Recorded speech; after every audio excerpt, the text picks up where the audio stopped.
Mbote na balandi bonso ya bosolo na politique officielle to ali mokolo ya le 7 août 2023 mokolo ya lundi 7 août bisika bonso bozali to sengi bino merci beaucoup na attention bozali ko accorder na émission na biso ya mokolo lelo. Nous savons nous tous que nous sommes à un mois, s'il faut dire, il y a rentrée scolaire où ils allaient prévu, à moins que le ministère et EPST ait changé date, il y a rentrée scolaire, c'était prévu pour le 4, à moins que calendrier et salama autrement, et ils allaient mokolo mosusu kasi biso banso to ebi était rentrée scolaire ali mokolo il y a lundi 4 septembre.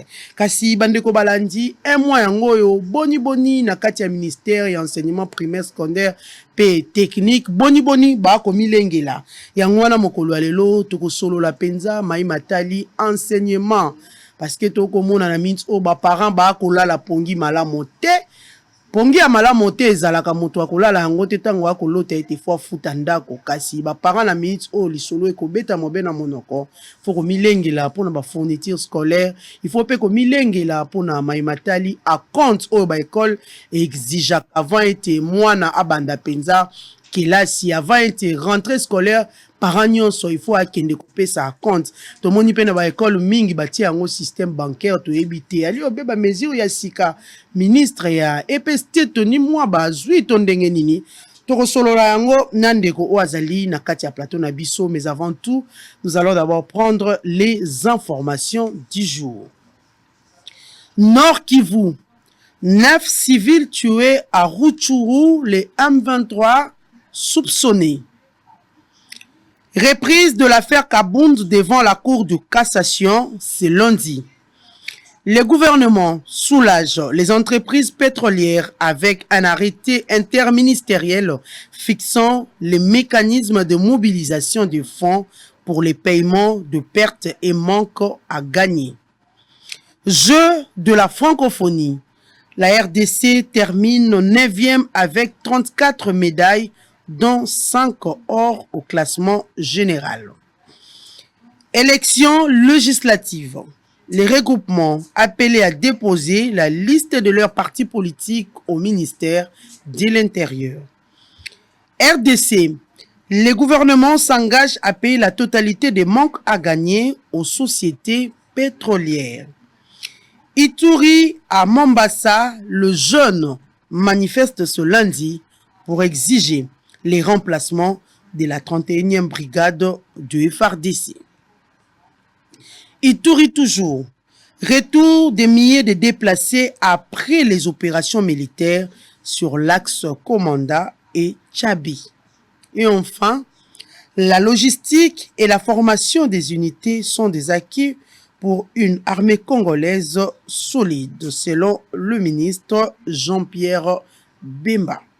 Voilà tout pour les informations du jour que nous avons prévues pour aujourd'hui. Na kati ya plateau na biso bandeko balandi bino baibo kota la biso na mikili ya poto topesi bino mbote bana ya Amerika nyonso mbote bisika bozali bana banso ba kolanda biso Afrique mobimba topesi bino mbote bandeko bokota la biso pe boali na Europe mbote na bino esika boali pe bana ya Asie tobosani bino te toali na ndeko na kati ya plateau na biso mwana mboka Eli Okese. J'espère que c'est vraiment un habitué de Bosolo, Ali Motoa, Yakatango, ils sont surtout ceux qui portent déjà à rentrée scolaire et komiko beta, mon amboka Eli, à rataka yangote sans pour autant, aya penza ça la mise au point sans pour autant, aya pena ko éclaircir ba parents, na oyo peut-être ko leka na école na lulengo yo ministère ya EPST et ko sengela te. Yango wana Eli Okese na présenté bino ali chargé ya mission ya ministre Tony Mwaba Kazadi, Tony Mwaba, ministre et enseignement primaire, secondaire et technique. Moi, Lamboka Eli Okese, bienvenue. Bienvenue. Voilà, merci beaucoup Eli Okese. Tu es bien été mon collègue à lobby dimanche. Tu clôturas qu'ici il faut dire la République démocratique du Congo par les biais de son président de la République a clôturé le 9e jeu. Il y a francophonie. Moi, Lamboka Eli Okese, yo Ali jeune moi Lamboka. Lobby, mokolo ya dimanche, nous avons suivi la clôture. Il y a 9e jeu, il y a francophonie, yebisa biso, boni, yo, na lolengo yo talaki yango, bilan nini yo kosala, appréciation no ya nini par rapport il y a organisation, il y a 9e G à francophonie, où il faut dire, hein, mais 10 jours. En tout cas, na pesi mboti na baeban sur bazali kolanda biso à travers le monde entier. Na ye vraiment to sombiti na makanisi encore, ko sombiti na makanisi elingolo ba ko solo la. Ko expliquer ba imboka ba évolution oyo chef de l'État a sali na secteur ya éducation et puis na ba réalisation palpable, carte sur table oyo sous l'instruction à chef de l'État, moi na mboka toli moi ba kazadi o ali ministre ya EPC a réalisé tout autour il y a mandat ya chef de l'État, Koko Tanaye, et puis jusqu'à un jour. Donc, à ce qui concerne d'abord 9e G à francophonie, d'abord, il faut comprendre le moko. Tokoki kozala penza ki mutema mabete avec mboka na biso parce que la progression est ali moins mingi. Grâce à chef de l'État, Félix Antoine Tshisekedi, ali mutu, ali pe na mabe na ye, azali pe na bolamu na ye.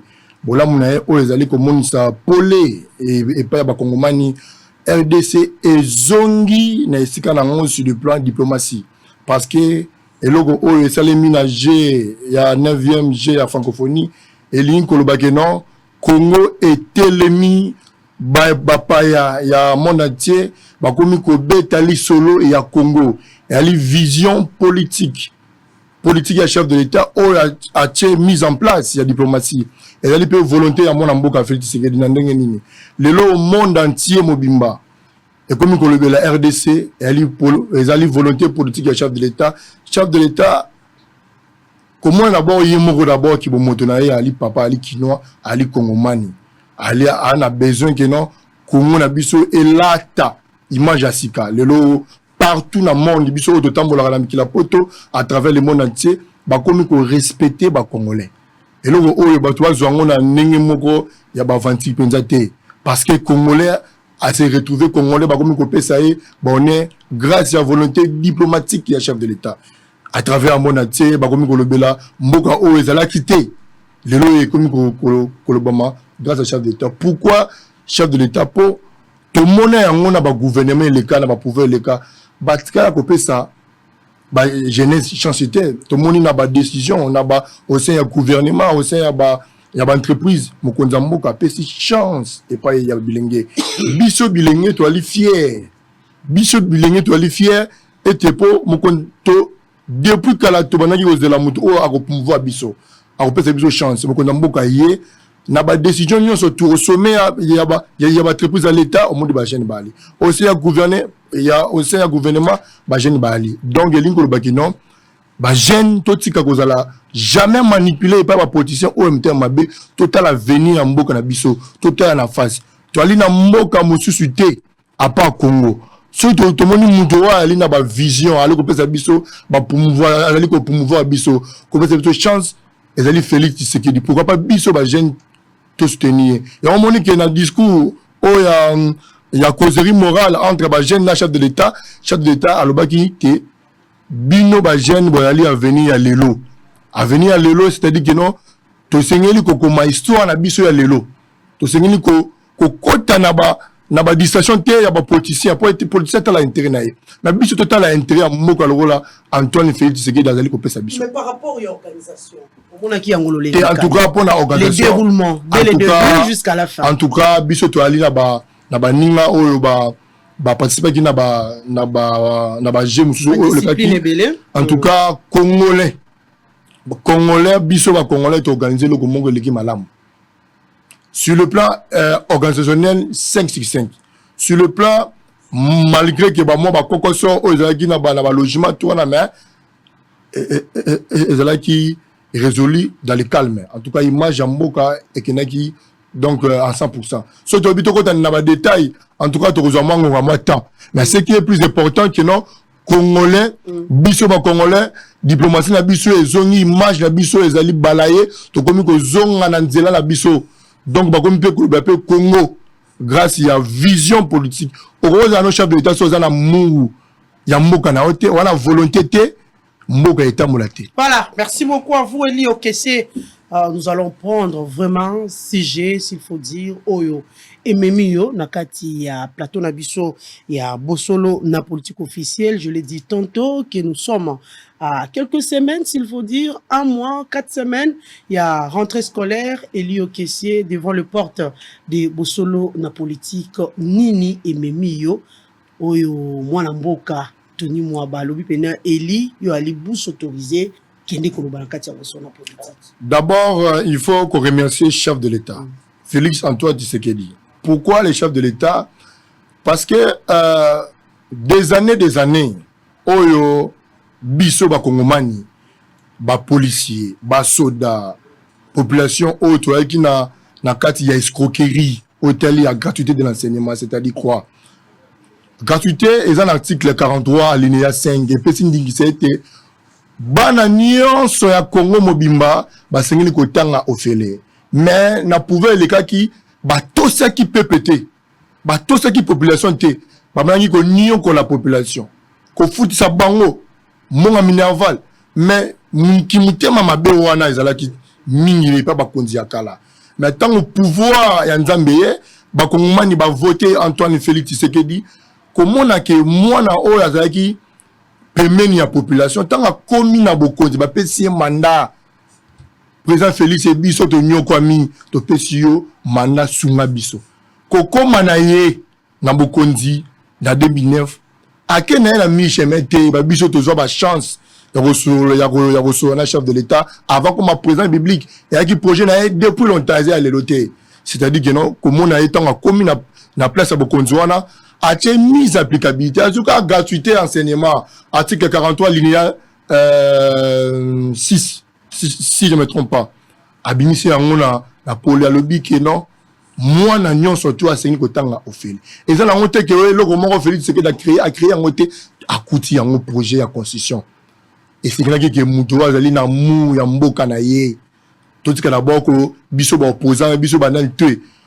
volonté wana Félix c'est que alaki si ko bana 2019 si ya lelo mise applicabilité à gratuité enseignement gratuité wana linko lobani que non bénéfique nango ezali que non ba soda o ba no futa bango moi lo mien na bango a calculer alongo na moi mbongo ndambu afuta mona na kelasi tala moi ba difficulté wana yango mko na moka longoli charge ya ba parents ya Congo ya ba Kongomani lelo gratuité ya Congo ya RDC eza réussite totale, c'est-à-dire quoi yo mutu o ba no futa na moi na yo kelasi 5 3 4 personnes mais mkonza mboka gouvernement ya Congo balongoli charge wana mbongo wana ozali ko s'organiser na ngo profiter ka mona moi transport pour na ba projet na yo boye bisangai ba kongomani ba aliena que soit ba politicien mtama be moi au moins bango moko ba biki non et loko o initiative o ya gratuité d'enseignement et sungi population. Eli Okessie, c'est bien bon, gratuité et enseignement et sungi vraiment population.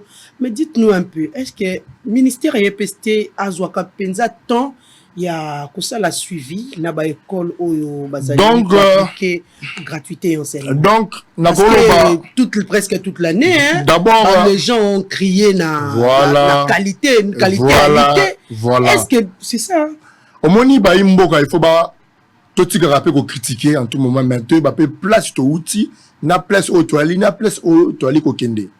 Bien sûr gratuité wana elle a qui bafoué mais les lots chef de l'État a pesi instruction na mwana mboka Tony Mwaba na ligne ko ka résultat acceptable et ba résultat zali nini na pesi mission il y a stabilité il y a gratuité pour la stabiliser gratuité il faut nini d'abord il faut qu'on nettoyer ba fichier paye il y a eu plusieurs fictifs na niveau ya na ministère ya EPST tant mwana mboka Mwaba d'abord abani ko nettoyer fichier à paye ba fictif lelo na enseignement et à la ressuscité à initialiser contrôle ya ba fichier à PCI autorisation ba identifier si réellement ba enseignant ya solo yali ce qui ba ali na ba agent administratif ya solo ba ali et on va bien nettoyage ya fichier il y a eu plusieurs fictifs lelo yo ba maintenant na ministère ya EPST ba fictif ba la ressuscité akuti enseignant ndengini ba enseignant oyo des années parce que là jamais kokende retraite ba doler c'est le kebele sous l'instruction d'un chef de l'État, le professeur Moba a exécuté. Yazali Moumemima qui a fait. Là, il défendre l'individu, mais action ou a posé. Action, les bosses zali. Nettoyage affiché, la paye. Le lot, transparence, il y a affiché, il y a paye. Donc, enseignant, nion surtout. O ali na Congo, o ali na fait fond. Il y a village, Ozala na Ingende, Ozala na Ituri, Ozala na Bosse Kota. Il suffira que non, au beti www.dinacope.cd.com. Au komona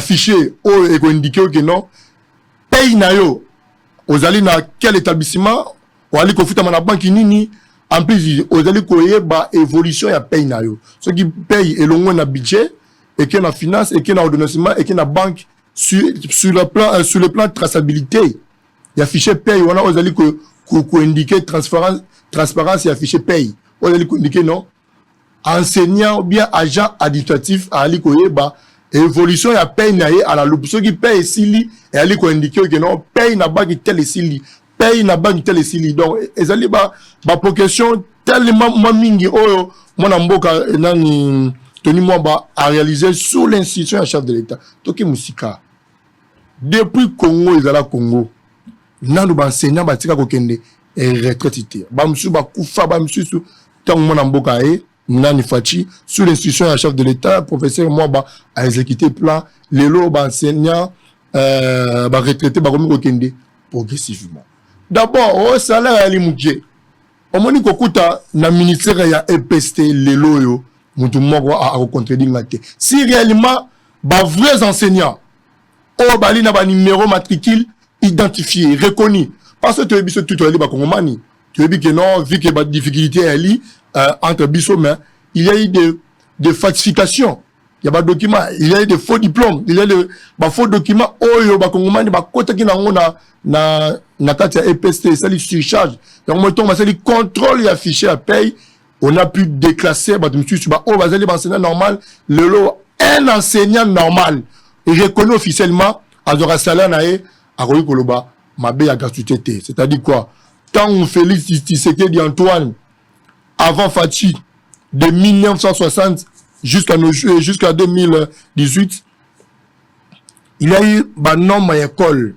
C'était c'était 41 739 l'école au temps Fachi Akouti Kokoso Ebele.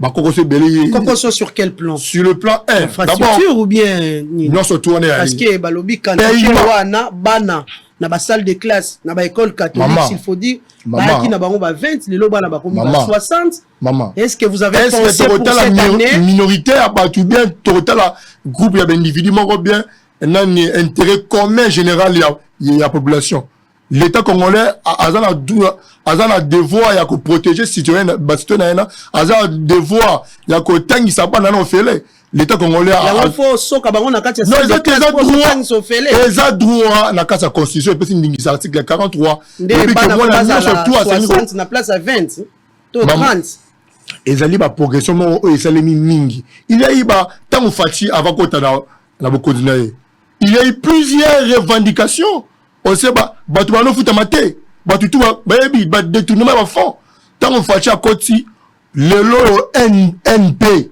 na lising ya enseignant elle a ressuscité na tio a défi mutu moko te aroya ko contredire nga aona na plateau à lité ba NP nyo surtout ba futama isolo ya NP et beta mal ressuscité il y a eu un peu ba progression mo mingi to kene kaka batu wana ba lego ba go Félix Tshisekedi la sele lokote mo ba sele lokote avant Fachi aya na bokondi ba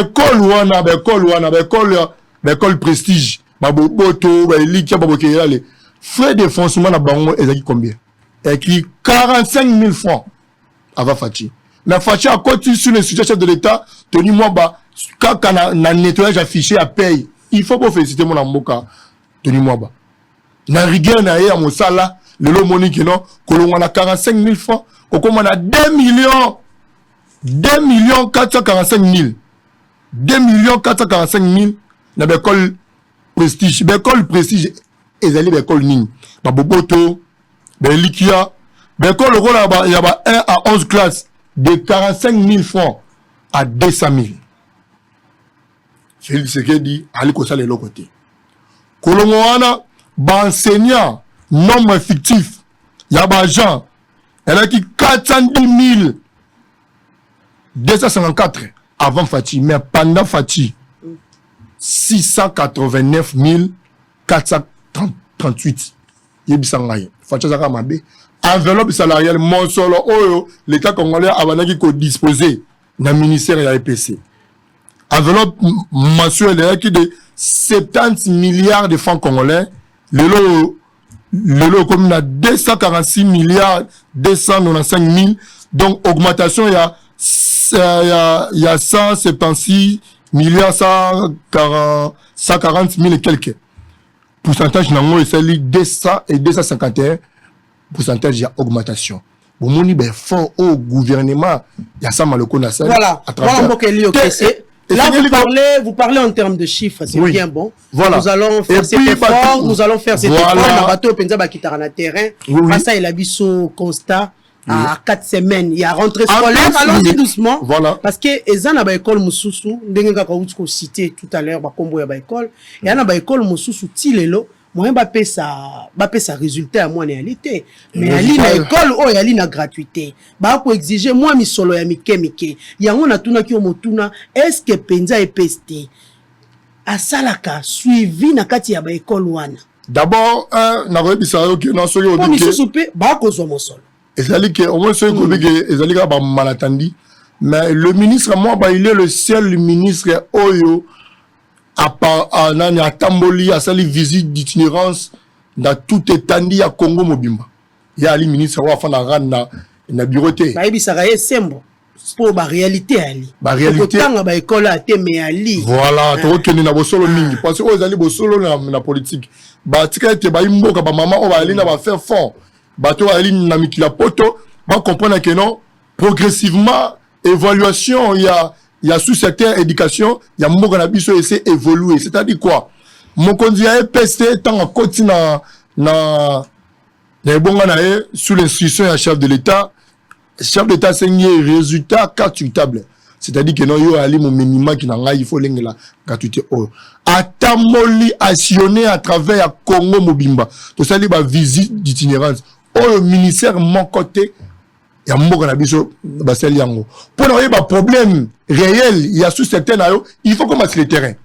Il y a un problème de ligne. Le lot de résolution de ce tournant sur table, on montre que moi à régler progressivement. C'est-à-dire quoi? C'est-à-dire que non, le lot interdiction. Il y a oh nani ya chaque année naba né au lieu de il faut collation il y a pas la maternelle et ça la note circulaire le patron de l'EPST il a décidé plus question il y a déroulement il y a cérémonie il y a remise il y a brevet il y a école maternelle on les allait susciter mais mon bec quoi en s'il faut dire décision en mesure yango pour la nini moi mboka Tony Mwaba ministre EPST azwa ki yango juste après clôture yani. Parce que au moni est-ce pas qu'il fallait intervenir avant d'abord au moni qui débat non au moni tant au conseil des ministres et ça le président public la premier ministre elle est le lenge moko na mona mboka Tony Mwaba azali na réunion na hebdomadaire asala chaque lundi na ba directeur union surtout parce que décision azoka yemo côté ça ensemble c'est au moni un bon manager azoka des zones monter faut c'est lui la tête non voilà c'est lui la tête parce que bah il fait indiquer que non eza penza n'impact penza société l'école maternelle ba coller bana l'école na nini na mais alors que collation est ça là-bas qui n'a joint parce que non après on a il y a pour parler il y a ba directeur ba proposition ba conseiller ba décision nous avons conseil des ministres ba se réunir c'est pelité na oya mbula oyo non en tout cas l'équipe ba proposition peut belé il y a ba parents belé pendant qui ko ya na cabinet ko plaider papa Tony tabo est-ce que est normal peut se biso et fait na fait amandande Tony papa so likanisi wana décision wana ezali normal eza valable moi na maternelle wali ko coller la décision vient après combien d'années c'est-à-dire que Et donc, c'est très important, il y a les compétences ma solo. Asali combien d'années na kati ya chef d'État, Félix Tshisekedi. On a sali à travers mon amour. C'est-à-dire quoi? Lelo, il faut que le Bamaramo Zali très important. Voilà, il est important. Il y a les mesures à Mobimba. Maman, et là, Zali très important. Ba Kongomani, o Ali Nandaku, Bayoka Kenon, ministre ya EPST. Ali na note circulaire, o ya signaki. Et Pekisi, Bokanga Malamu. Rentrée scolaire, ils allaient confirmer le 4 septembre dans tout étendue à Congo Mobimba. 1. Établissement mon côté, et c'est que c'est un mois avant moi à côté na classe, à côté na salle de classe, à foutre mon solo, offre de compte, offre de nini, obligé moi à foutre et à son uniforme. Ma tata, ma maman, bandeko, rentrée scolaire, elle confirmé les 4 mois na azonga kelasi, bikinae, na sakinae, abana kelasi. Elle est dans l'école mon côté, elle est la privée, elle est la catholique, elle est l'État, ko senga mwana, mongo ya frère, école oyo, établissement oyo, togoyoka, ke, basengi mwana, mongo ya kelasi, mongo ya compte, en tout cas, à subir rigueur ya loi. D'abord, interdiction, ya ko somisa, ba parents. Oh, il faut bosso maraga uniforme, oh, bosso maraga lats, bosso maraga bic, non. Parents, azali na choix, ya ko soma uniforme, ko soma cahier, ko soma bic, na place oyo ya lingi. Et ali ba instruction, oh, le patron de l'EPST assume au canon pour ko sepelisa ba imboka parce que ba donner c'est l'équipe mingi. Pourquoi qu'obliger moi ba parents ba so makaka ba fourniti scolaire chez Bino ali penza malamute il faut to changer ma mentalité bali ko senga mboka émerger évoluer mais c'est ni que biso moko population to sengeli ko respecter mi beko ya bakonzi oyo basengi à travers ya ba institution na bango pour la mboka ekende liboso. À ce qui concerne la monde que olobi que non makambo ya ba frère ba frère o ba frère à retrait ya diplôme d'état ali au félé moi mboka inspecteur likambo pe examen de tes 8 mois en retard hein voilà na recommande ya li dia quoi makambo nyonso be retard ezali retard te mama to uti na francophonie te yo moyebi que non il y a 10 jours et le que ça le 10 jours bino moyebi que ceux qui bon examen de tes salama kika biso tout ozali ba kongomani comprends moyebi que ne bana biso za sepelaka moi ni wana ekota eko affecté moi muke moi ba perturbation ya francophonie c'est les milango kitoko et sili mais siko un de ces 4 matins il y aura la publication de l'examen d'état donc ba parents parce que tu as peine arrêté au début de rentrée scolaire les 4 est-ce que rentrée académiques il y a l'université ne bandité donc ba kongomani confiance au bopesaka mon mboka Félix Tshisekedi à travers mon mboka tutoni moba au Italie ba publication il y a examen d'état bon ça la calme makambo ezali kokende dans le calme je crois un de ces 4 matins il y aura la publication d'examen d'état. Voilà. Moi, Lamboka, Elio Kessé, c'est bien dit. Vous avez parlé tout à l'heure des différentes mesures yali penako concernées Maïmatali achat, paye fourniture scolaire, Maïmatali paye soit frais scolaires, Maïmatali inscription, paye confirmation. Kasingai nalobaki na koyamba Elio Kessé na komemela yo be billet de vacances yali penado pesi bane belé na bokati ya ba école pour na 2022-2023 na habité billet de vacances bango basali na juin mesure et yena sima est-ce que Tony Mwaba a cause la pena na sima ya ba école wana pour que alandela bango po balobaka te biso tozali catholique privé moi et à l'école na ngai ali privé qu'est-ce que Tony Mwaba a à voir avec ça tango koloba dikamundeti ya paye ya ba frais scolaires bato balobi batie na kati ya ba point na bango na billet de vacances yango yo bandeko balati bato na kati ya ba point na bango to na billet de vacances sawa bato babi modalité oblige obligatoire de paiement. Wana eza avant Modalité obligatoire à respecter scrupuleusement pour le bien de l'enfant. Une école qui précise comme ça. Naka mosikate. Ok. Atie pas lobby inscription de nouveaux élèves et réinscription des anciens. Voilà, mais ali biloko ebele. Oko solo la yango na sima. Oko boma école ya batute. Na pesi obe makambo bango balobi.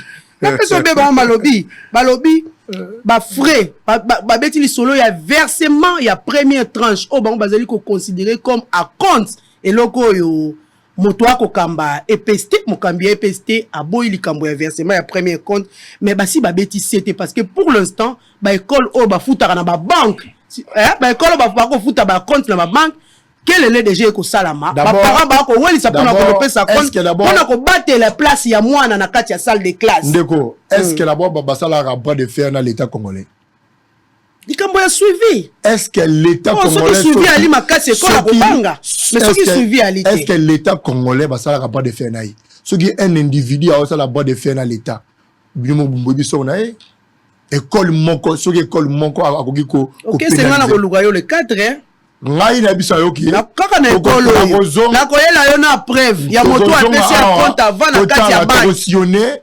ba cameraman ya bosolo na politique bogosionner à travers ya Congo mobimba botala soki décision wana ezala appliquée parce que on ne peut pas s'opposer à l'état quand un ministre a une décision c'est-à-dire que le gouvernement les ministres représentent le gouvernement décision au ministre c'est-à-dire que non conseil des ministres est siégé comment école mongo akoki ko s'opposer donc kaka biso moko ba komani o to ali ko senga que non changement ya mentalité progression ya pays na biso kaka biso moko toza na centre ya malheur ya destruction ya mboka na biso basa ni ba ko funda na EPST ba parents ba kozala victime na yango d'ailleurs kutu basala ndenge bosali ndenge nini bokotia numéro moko elekaka pour que ba parents ba présenter ba plainte na bango na ba mesure oyo ministre ya EPST ali ministre ya EPST to dit ko sillonner na 4 districts moral na ba chef d'établissement to rappeler bango à l'ordre du jour mon salaire na bango il faut la respecter donc to pesa ki bango ba numéro bana Congo est-ce que ministère ya EPST ali awa boyebi adresse ya ministère ya EPST parents moko oya ko mona ke non école songo pagala ba obligé nazo répéter ba obligé que non moi na avant zonga kelasi afuta compte bokene musikate boya uniforme pe asomba na école uniforme objet classique pe asomba na école opesa bebo solo bien matata ba mo ande ko na rappeler on susu mais likambo pe interdiction uniforme bandi lelo te hein est-ce que ça l'a déjà voilà on moni ba mesure papa ti basomba on moni ba mesure surtout na ba lycée moi biwana donc kaka on dirait spécialité ça dans la culture ya lycée d'abord Tony moi c'est un avocat c'est un professeur d'université tant en une décision on a c'est-à-dire que non azon pambaté ya on te dit que to tche bango à défi école oyo akomeka bolo ba ko ba que non ba sala mais cette fois-ci nous sommes très sévères dans l'école wana pour et seigneli image jambo peut changer ba décision o bazali ko zoa ezali intérêt commun intérêt général pour la population école o e ko sa zagde ko boycotter instruction ya ministre ya EPST en tout cas to ba minité bino mongo bogoyoka yoka na tangela yo phrase ba école ba lancer ba parents zela voilà l'école veut limiter le nombre d'enfants par classe. Les parents qui ne viennent pas payer la totalité de la première tranche à l'échéance demandée, son enfant risque de perdre sa place au cas où l'effectif exigé de la classe serait atteint. Hâtez-vous donc. Donc, une école de Komeli Oboé. Une école de Komeli Baboti. Peut-être instruction on a besoin avant notre cycle, il y a ministre. Mais ceux qui déjà passent là, non, mais ça va bio yo, ba changera la bango chaque année malgré les mesures du ministre. Ba changera la bango chaque année. Ba changera année, hein, ba changera année. Ils ont la mission officielle oyo ekozala à travers ya Congo Mobimba. Ba inspecteur ba quitter sur le terrain, ba changer surtout ba kozala sur le terrain, oyo ba surveiller déroulement il y a rentrée scolaire. Donc on les ali ils allaient communiquer mon corps peut-être naza président na profondément dans côté na ko tirer les voilà pas de problème mais ba s'opposer à l'état congolais et une décision de l'état et c'est ngeli mututu ato ça on peut aller bénéfice ming pour na ba congomani pour ba parents pour ba liko ko milengela bana bango bazonga kelasi c'est-à-dire quoi c'est-à-dire la rentrée scolaire est confirmée pour le 4 septembre dans tout étendue à Congo Mobimba. Donc, moi, je suis surtout à Sengini Kozonga na kelasi. Frais à participation, frais il y a test d'admission et réalité. École Otogoyoka. Yo préfet aux sanctions. Yo nani au respecter par instruction te l'état pesi en tout cas aux sort na l'état.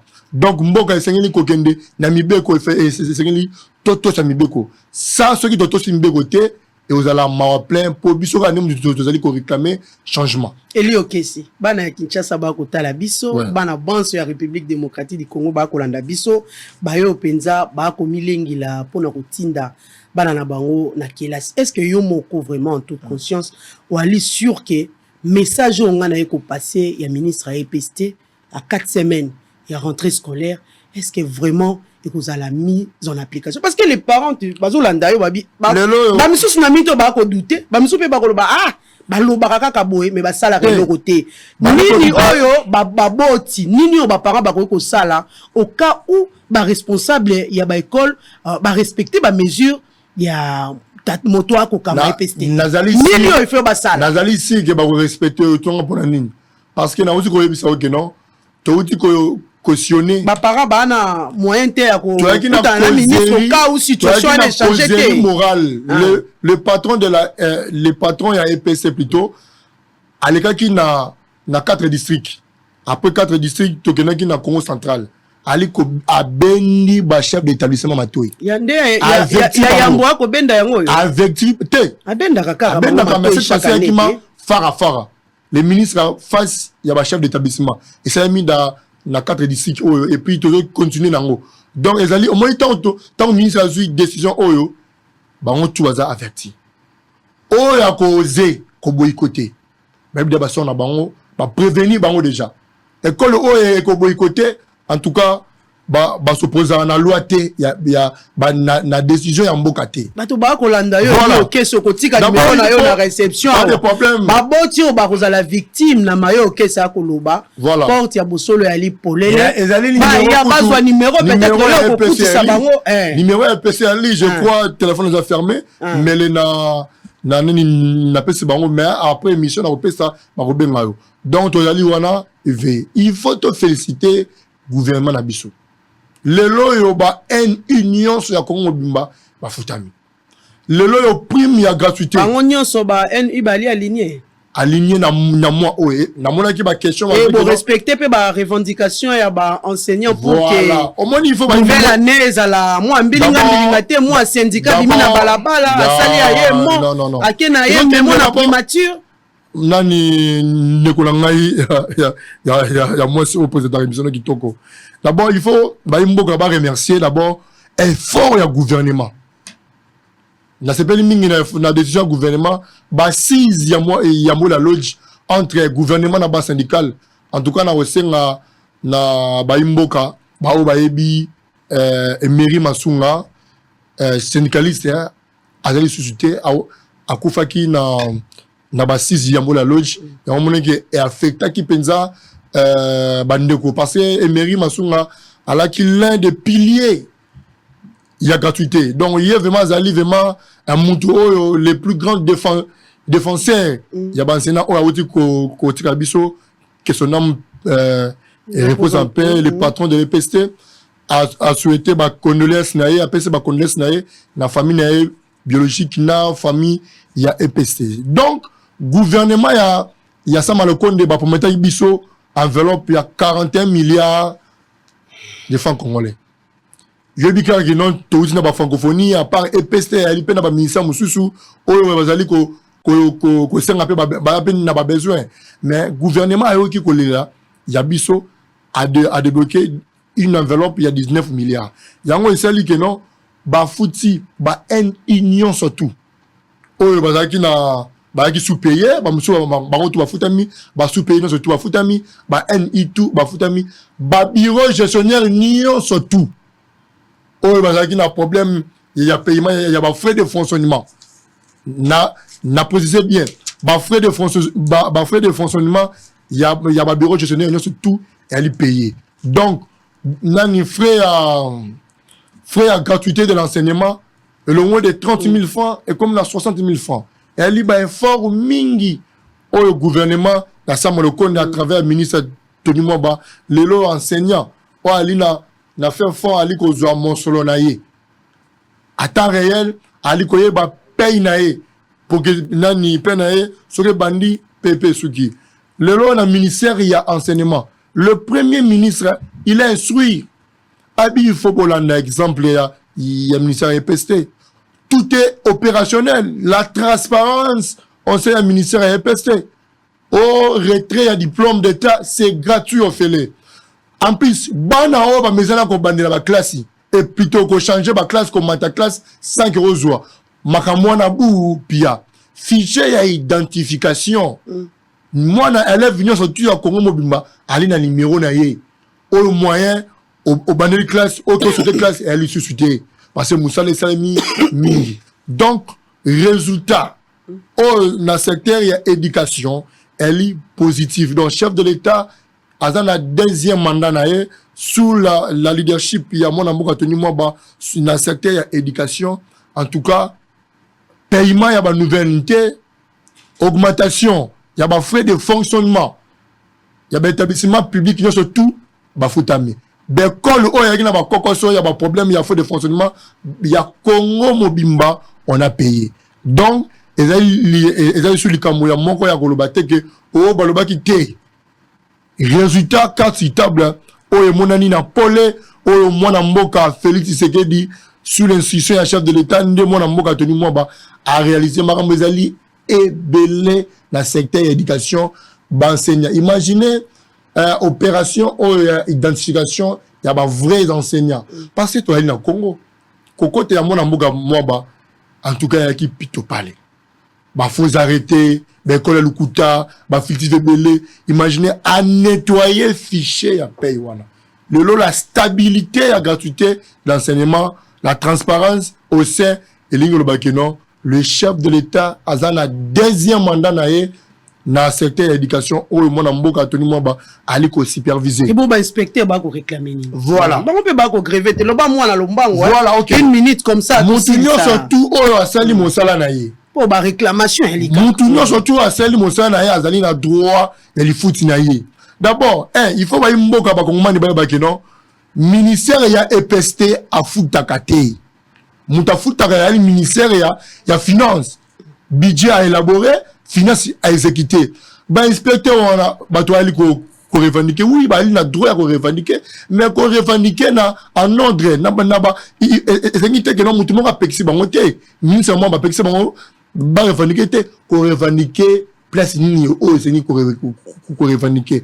Moi, bah, à Sali Moussa, naïe, à Tindi, na budget. Et c'est que le budget dans la finance, il va exécuter, il va foutre un inspecteur à bateau, bateau, va salir mon sang, va correction, tout comme ça. Mais puis, il n'a pas permis, on va aller revendiquer. Ce n'est pas une revendication de et c'est une qu'on a EPCT, et c'est une qu'on a la finance. Bon, le ministre de la finance, tout là, bon d'engagement au ministère, il y a EPC, engagement qui, pour la bon, on a biso, il y a l'ouap. Bah, c'est une bali. Pourquoi qu'on ça, et c'est une moutou, à ça, la moussala, là, oh et seigneli exactement que bicho to ça la mosala na pesa ministre finance te voilà misala na pesa ministre budget non donc bah on a droit à revendiquer mais revendication na bino bo sala yango en norme c'est non donc ne koluka ministre ya finance yemutu azali na yemdaza argenté la république yemdali ko décider ce qui mon solo ebima donc à part ça enseignant nous surtout nouvelle unité nous nouvelle unité enseignant qui ba futama et si ba futama voilà ceux qui ba non nous sommes arrivés presque à la temps peut-être à vérifier beaucoup dans site il y a www.dinakopé.com bon côté on a bobeti nous on a bien matriculé comme on a bien économie si réellement ali enseignant ya solo. Voilà, nous sommes arrivés presque à la fin. La rentrée scolaire, comme l'a dit, c'est vrai, le ministre Penza Kusala, moi, éclaircissement, na Matali, Mokolo ya Kozunga, ya Bana, na Kilasi, la rentrée scolaire, la rentrée scolaire est confirmée dans toute étendue, il y a Congo Mobimba, le 4 septembre. Interdiction, na répété les choses, école Oyo, a obligé moi na afuta mbongo, il a fait des comptes, en tout cas, Bassam Marana, Bassam Marana l'état. Sache-le aussi. Le ministre moi n'est pas n'importe qui. On a PC instruction bino bobo côté. En tout cas, parabosa na mawa et chef d'établissement, benaki bino déjà matoi, il faut bien respecter mi beko ya l'état. Oh, encore respecter mi beko ya l'état té. Oh, frère, il y a retrait, il y a diplôme d'état et ali ofélé. Diplôme d'état il y a un problème, il y a diplôme d'état là-bas, il y a session en 2015, il est déjà disponible. Voilà, le message est passé, comme l'a dit Eli Okese, la rentrée scolaire c'est pour ce 4 septembre. Attendons voir les résultats de ce qu'a dit Eli Okese na katia plateau na politique. La porte reste grandement ouverte. Ba parents oyo ba moni était déjà outi yango yo to koti. À compte ici, bandit s'il faut dire, mais li ok c'est biso ba mesure ya qui levé. En tout cas, alors il doit laisser son numéro de téléphone à Bosolo. Ba parents ba kokende ko pesa ba compte. Oya na Bosolo. En tout cas, mobelela. Ministre PST et li ok c'est à kolobela. Nous sommes arrivés vraiment à la fin. C'est là on a mois de septembre, c'est là on a mois de septembre. Technique et ça la aussi déjà. Bako revendiquer, c'est-à-dire quoi? Mais balobi na bisa yo mokonza mboka tata bokonzi promesse o pesa ki bango ya kotonga bango école sous la supervision ya mwana mboka Tony Mwamba na EP Beni na bopindili na village Équateur bapi guimé depuis histoire ya Congo et bana Congo bapi guimé bazu école moderne et puis baza mécanisé en plus ba féliciter ba pesio merci voilà, merci beaucoup Eli Okese, merci aussi à nos très chers téléspectateurs. Au revoir.